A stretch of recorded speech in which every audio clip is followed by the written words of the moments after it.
प्रधानमंत्री नरेंद्र मोदी वागड़ पहुंच चुके हैं और पूरा वागड़ सिर्फ एक ही गूंज सुनाई दे रही है, नमो नमो। प्रधानमंत्री नरेंद्र मोदी बांसवाड़ा में जनसभा स्थल तक पहुंच चुके हैं। इस वक्त का बड़ा अपडेट आपको दे दे, जनसभा में पहुंचे हैं पीएम मोदी और इस दौरान आज राजस्थान को कई सौगातें मिलने वाली हैं। राजस्थान को लगभग 1 करोड़ 8 लाख रुपए से ज्यादा की विकास परियोजनाओं का तोहफा प्रधानमंत्री नरेंद्र मोदी देंगे। कई परियोजनाएं जिनमें energy, water resources, transport, health and employment जैसे अहम क्षेत्रों को नई दिशा इन परियोजनाओं के माध्यम से मिलेगी और साथ ही साथ राज्य के बेसिक इंफ्रास्ट्रक्चर को ये परियोजनाएं मजबूत करेंगी। और इन्हीं के चलते आज प्रधानमंत्री नरेंद्र मोदी वागड़ पहुंचे हैं, जनसभा स्थल तक पहुंच चुके हैं और ऐसे में ये खास रहेगा कि क्या कुछ प्रधानमंत्री बांसवाड़ा से कहते हैं। वहीं आपको बता दें कि प्रधानमंत्री कुसुम योजना के लाभार्थियों से भी आज बातचीत करेंगे। साथ ही साथ कई महत्वपूर्ण विकास परियोजनाओं का शिलान्यास, उद्घाटन और राष्ट्र के नाम समर्पण प्रधानमंत्री नरेंद्र मोदी करेंगे। तो वहीं किसानों और स्थानीय लोगों को नवीकरणीय ऊर्जा और साथ ही साथ सिंचाई में नई तकनीक से जोड़ने का संदेश भी प्रधानमंत्री नरेंद्र मोदी के द्वारा दिया जाएगा। तस्वीरें आपको दिखा रहे हैं उदयपुर के महाराणा प्रताप डबोक एयरपोर्ट की तस्वीरें हैं जब प्रधानमंत्री नरेंद्र मोदी पहुंचे थे और उदयपुर में खासा उत्साह एयरपोर्ट पर जो भाजपा के कार्यकर्ता है और साथ ही साथ आम जो जनता है उनका देखने को मिला। तो अंदाजा लगाइए कि वागड़ में इस वक्त क्या माहौल होगा, बांसवाड़ा में इस वक्त क्या माहौल होगा। पूरे उदयपुर संभाग की नजरें सिर्फ प्रधानमंत्री नरेंद्र मोदी पर टिकी है कि पीएम आएंगे और जो सौगातों का पिटारा है वो खोलेंगे। और ऐसे में आपको बता दें कि ऊर्जा क्षेत्र के लिए प्रधानमंत्री का ये दौरा बेहद महत्वपूर्ण होने जा रहा है क्योंकि कई महत्वपूर्ण परियोजनाओं का लोकार्पण और शिलान्यास पीएम करेंगे। तो वहीं बांसवाड़ा में 2800 मेगावाट के माही बांसवाड़ा एटॉमिक पावर प्रोजेक्ट जिसका निर्माण 42,000 करोड़ की लागत से होगा और इसके अलावा बीकानेर की अगर बात की जाए तो 590 मेगावाट के रिन्यूएबल एनर्जी प्रोजेक्ट और जैसलमेर, बाड़मेर, सिरोही, नागौर और बीकानेर में 15.5 गीगावाट क्षमता की पावर ट्रांसमिशन लाइन का शिलान्यास भी प्रधानमंत्री नरेंद्र मोदी आज करने जा रहे हैं। और साथ ही साथ 15,000 युवाओं को नियुक्ति पत्र प्रधानमंत्री नरेंद्र मोदी सौंपेंगे और ऐसे में ये पहल युवाओं को रोजगार के अवसर प्रदान करेगी, उन्हें सशक्त बनाएगी और राज्य के विकास में उनकी भागीदारी को बढ़ाएगी। एक अपडेट और आपको दे दें कि प्रधानमंत्री नरेंद्र मोदी राजस्थान में जब से बीजेपी की सरकार आई है 2 साल उस सरकार को हो चुके हैं और प्रधानमंत्री नरेंद्र मोदी का ये 16वां दौरा राजस्थान में है।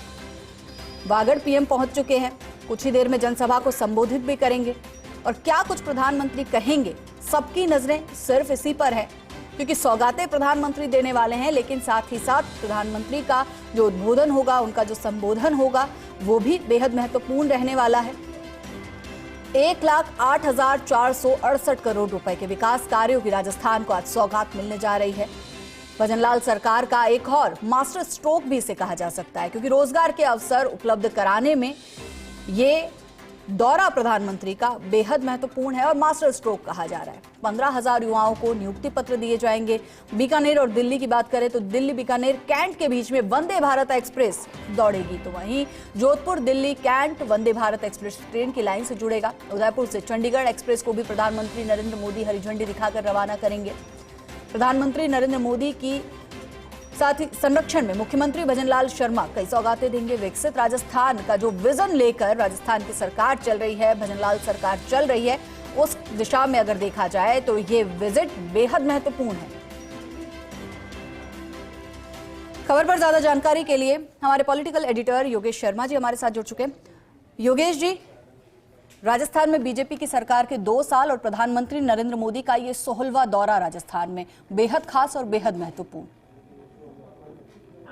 ये बात सही है जो कि जिस तरह से नरेंद्र मोदी के लगातार राजस्थान के दौरे हैं वो अपने आप में ये जताते हैं कि राजस्थान के प्रति कितना लगाव उनको है और राजस्थान में विकास के कामों को लेकर केंद्र सरकार जो काम कर रही है उसको गति देने का काम, उसकी पूर्णाहिति तक पहुंचाने का काम नरेंद्र मोदी कर रहे हैं। तो इस तरह से आज उनका दौरा है, वो पहुंच चुके हैं। थोड़ी देर में सभा स्थल पर नरेंद्र मोदी की मौजूदगी होगी और बड़ी संख्या में जो लोग पहुंचे हैं और लालाई देखने को लेकर, देश प्रधानमंत्री को लेकर जीएसटी रिफॉर्म्स के बाद राजस्थान का उनका पहला दौर और आज इसलिए भी खास थी बीजेपी के प्रातः स्मरणीय और एकात्म मानववाद के प्रवर्तक पंडित दीनदयाल उपाध्याय की आज जयंती है और उस जयंती के अवसर पर आज प्रधानमंत्री नरेंद्र मोदी की मौजूदगी रहेगी वागड़ के धरती बांसवाड़ा पर।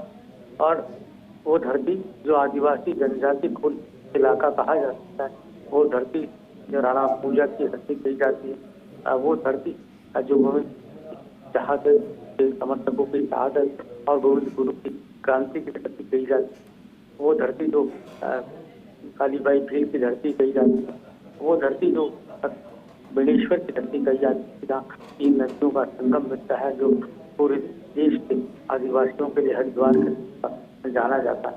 उसी बेड़े आज नरेंद्र मोदी पहुंच रहे हैं और संबोधित करते हुए समूह को और सौगातें देंगे राजस्थान को परमाणु षड्यंत्र के तौर पर बांसवाड़ा जिले में बड़ी योजना का आधारशिला और इसके साथ और भी कुछ सौगातें जो खासतौर से खासतौर से राजस्थान के महकमों को लेकर है और जो कहा जा सकता है कि नई सौगात लिखने का काम नरेंद्र मोदी राजस्थान की धरा पर करेंगे। और लगातार जैसा आपने कहा 100 बात होना, तो तकरीबन 18 महीने की सरकार में अगर 16 बार प्रधानमंत्री राजस्थान में आते हैं तो ये अपने आप में राजस्थान की सरकार के लिए भी अचीवमेंट कम, क्योंकि प्रधानमंत्री आएंगे तो अपने आप से विकास की बयार को लेकर आएंगे, नई सौगातों को लेकर आएंगे, राजस्थान को नई घोषणाओं मिलेंगी और साथ ही नया तोहफा भी राजस्थान को मिलेगा, क्योंकि ये ऐसा राज्य है जो विकासशील राज्यों की कैटेगरी में है।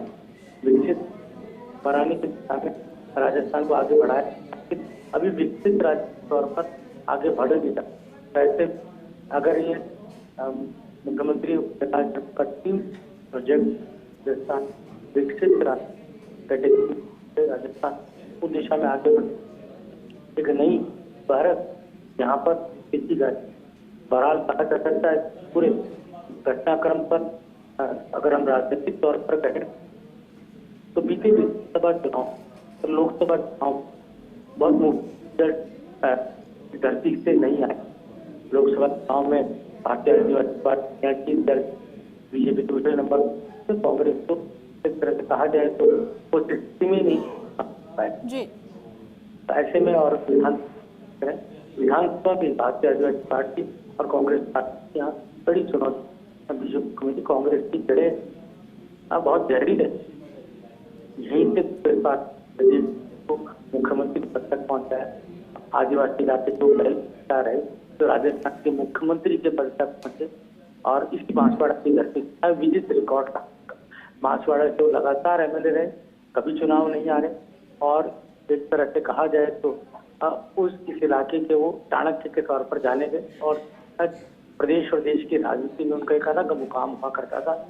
इसके साथ ही हम आज़ादी के आंदोलन की भी बात करें तो बड़े बड़े नाम यहाँ से हुए जिन्होंने आज़ादी के आंदोलन में अपना योगदान दिया, स्वाधीनता सेनानी पैदा हुए जिन्होंने अपना योगदान दिया। तो वागड़ की धरती अपने आप में अलग तरह की पहचान रखने वाली धरती है। वागड़ की धरती जहाँ पर कहा जा सकता है कि माही नदी अपनी हिलोरे लेते ही पूरे इलाकों को सिंचित करने का काम करती है। ये वो इलाका बहुत उपजाऊ भी और साथ ही आदिवासी कला संस्कृति को एक अलग रूप देने का काम करता है। ऐसे में नरेंद्र मोदी, क्योंकि बहुत सारी ऐसी बातें हैं जो विकास को लेकर यहाँ पर होनी है, जो शेष है। अभी तक बांसवाड़ा रेल से नहीं जुड़ पाया, अभी तक बांसवाड़ा विकास के उन प्रमुख सोपानों से नहीं जुड़ पाया जो यहाँ की जरूरत है। बड़े लोग वागड़ से पलायन करते हैं, अलग अलग राज्यों में अपने 2 जून रोटी कमाने के लिए जाते हैं। तो इस इलाके में प्रचुर कहा जा सकता है अपॉर्चुनिटी है, यहाँ विकास को नहीं गति दे सकती, लेकिन ये इलाका अभी भी अछूता है विकास के उन अवधारणा है जो यहाँ पर होना चाहिए।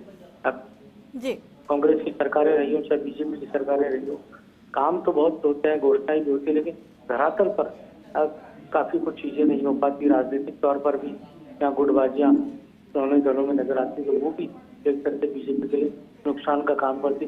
फिर भी मेरा ये मानना है कि बहुत कुछ चीजें अब होंगी और जिस तरह प्रधानमंत्री ने नजरें गड़ाई है, फोकस क्या है इस इलाके पर, तो यहाँ पर एक विकास को नए चांद लगेंगे।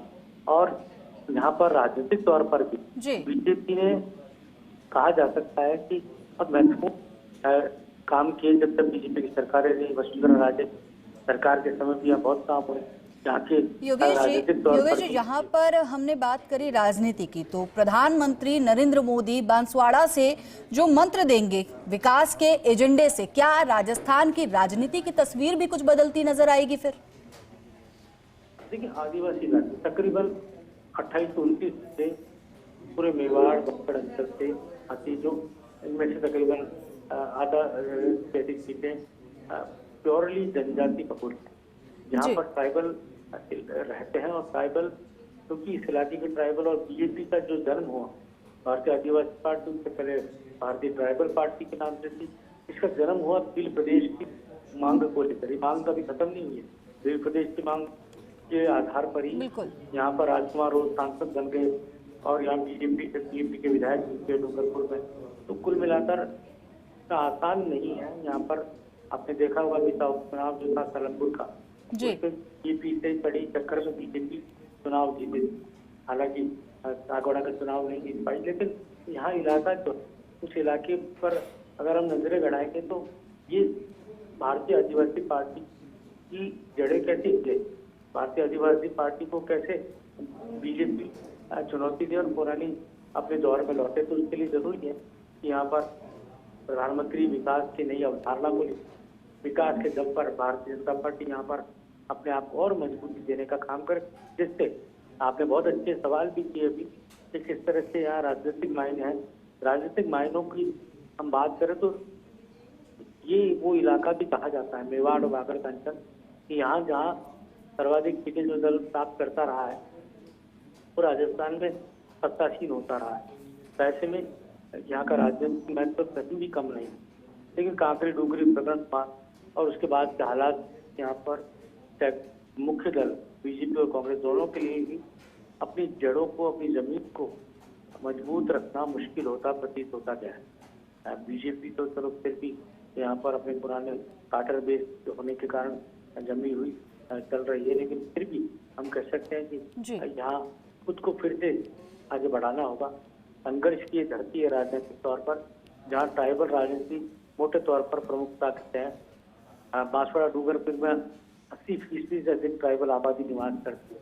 तो जनजाति क्या सोचती है, जनजाति की डिमांड क्या है, उस डिमांड को ही यहाँ पर राजनीतिक दलों को पूरा करना होगा। मानगढ़ धाम से जो आवाज गूंजती है उस आवाज को समझने की आवश्यकता होगी, क्योंकि दिल्ली से बांसवाड़ा दूर है। ऐसे में दिल्ली के से अगर विकास की कोई बयान यहाँ चलती है तो उसका असर न केवल बांसवाड़ा में पड़ेगा, आसपास के राज्यों में फैले हुए आदिवासियों के जनजीवन पर भी पड़ेगा। और जब प्रधान सेवक की मौजूदगी यहाँ है तो प्रधान सेवक की मौजूदगी में किस तरह के विकास की राह यहाँ पर प्रशस्त होगी, एक अलग तरह का यहाँ पर एटमॉस्फेयर पैदा होगा, जो यहाँ पर भारतीय जनता पार्टी को भी राजनीतिक तौर पर और मजबूती देगा। ये वो इलाका भी है जहाँ राष्ट्रीय स्वयंसेवक संघ ने ईसाई मिशनरियों को धर्मांतरण से रोकने का काम भी किया था। बिल्कुल।